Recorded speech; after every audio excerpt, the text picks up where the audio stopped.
everybody and welcome back to my channel. In today's video we are going to make spirit hoods.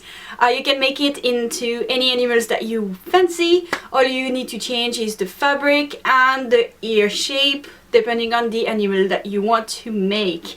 They're very nice, warm and cozy for the winter. It's cold here, so I'm very happy with this. But they can be expensive to buy, so I thought why not making it ourselves. So this one is my sample. I had to change a few things in the pattern, so I'm going to show you how to make this one. It's the same, the only thing that changes, as I said, is the ears and the fabric, and it can really dramatically change your spirit hood. So this one is a cow one. I made it for my mom because she's obsessed with cows, so why not? It has pockets and is very long. So in a different video this week I'll be giving you some tips and pointers on how to work with fur fabric, because it can be a bit tricky, especially if you're not used to it, so look out for this. If you're not subscribed and you don't want to miss it, just subscribe to this channel. Alright, so let's get going and I'll see you later. First off, you will need some paper for the pattern and you will need a hoodie with a hood that fits you well. You're going to fold your hood in half just like so, and you're going to trace all around. Don't forget to trace the neckline. Once your hood is traced up, you're going to need to add seam allowance all around, and then you can cut it. Then what we are going to do is trim the front of the hood, and that's just so we can have enough space for the yoke. Otherwise your hood is going to be either too big or the yoke is going to be too small and you won't be able to put a pocket.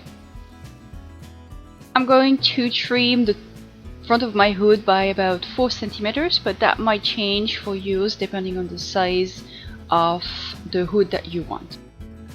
So now we are going to look after the yoke, and for that is going to be a rectangle of paper measuring 16 centimeters in width, including seam allowance, and for the length I have 98 centimeters, and that is from the top of my head up to my hand. So it might be different for you. Then what we're going to do is round our corners. So next we are going to make our pocket. So you're going to need a new piece of paper and you're going to place the end of your yoke with the rounded edge on top of it. Make sure you put enough of the yoke there so we can work with, and then trace all around. Then place your hand within the drawing that you've just made and mark where the pocket should start.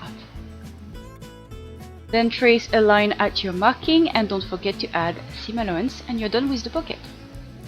So when it comes to the ears, it's up to you on what size and what shape you're going to make, but I'm going to walk you through how I made mine for the cat and the cow. So for the cat ears, what I did is take a piece of paper, fold it in half, and then drew a half dome shape on it. Once your dome shape is cut, you're going to fold one side on itself, not completely, so some lining will show, and then you're going to mark where you're going to have to fold the first panel. For the cow ears, it's the exact same process but on a more elongated shape.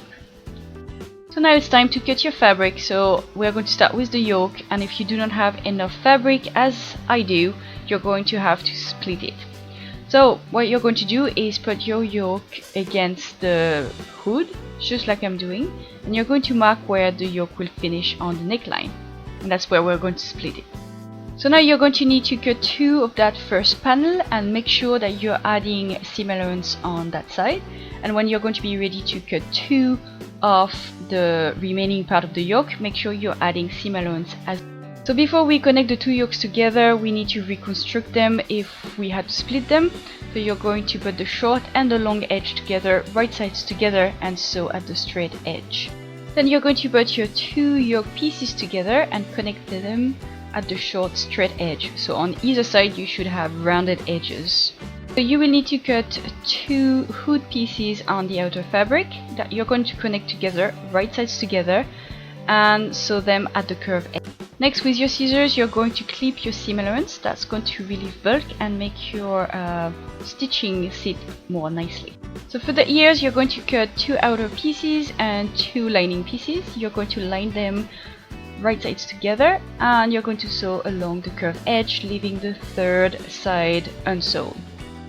And don't forget to clip your seam allowance before turning it inside out. And you can give the shape to your ears. So for the cow here, you're going to fold each side towards the middle, just like so, and sew it in place. For the cat ear, you're going to sew one side onto the marking that you made earlier on your pattern. So before we put the hood together, we need to put the ears on, and for that first you need to check where you want the ears to go. So you're going to put the hood on and check the placement and mark where it is, and then you're going to put your ears together. So you're going to make sure the top of the ear is facing outwards and the outside of the ears is against the hood. Next thing is to attach the yoke to the hood and make sure that you match up the center seam onto the hood with the one on the yoke. Next, you're going to take your 2 pocket pieces and you're going to hem the top of them. Then you're going to attach your pocket to the yoke and make sure you attach the pocket on the right side of the yoke. And then you're going to complete the rest of the lining. It's done the exact same way as the outer fabric, except you don't have ears to add on. Next, we're going to construct a hood, and for that you're going to put the lining and the outer fabric within each other, and you're going to make sure that the right sides are matching. And then make sure you're going to match your seams on top of the hood and on the bottom. And once pinned, you're going to sew all around the hood and leave an opening for turning it inside out. I would put it at the back of the hood. Once sewn, you can turn it inside out through the opening. Just be careful with it and take your time, and then you can top stitch all around your hood so everything will stay nice and flat and neat. And you're done. Alright guys, that's it for today. I hope you enjoyed this tutorial and that you found it helpful. If you have any question, as usual, you can leave them in the comment section below, or you can find me on my social media. I'm going to leave all the links down below. And if you're not already and don't want to miss any other of my videos, you can always press the subscribe button. Alright, I'll see you in the next video, and bye bye.